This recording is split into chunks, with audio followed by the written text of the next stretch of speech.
পদ্মার চরাঞ্চলে ফসলের বাম্পার ফলনে বেশ চাঙ্গা হয়ে উঠেছে উত্তরাঞ্চলের অর্থনীতি। সুদিন ফিরেছে শত শত পরিবারে।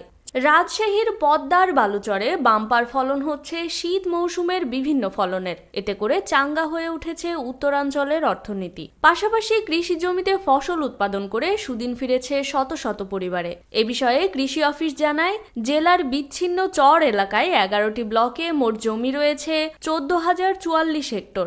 এর মধ্যে আবাদ হয়ে থাকে 7,948 হেক্টর জমিতে এবং পতিত জমি রয়েছে 15 হেক্টর। চরাঞ্চলের 2,079 হেক্টর জমিতে বছরে এক ফসল এবং 4,170 হেক্টর জমিতে 2 ফসল এবং 3 ফসল আবাদ হচ্ছে বাকি 1,819 হেক্টর জমিতে।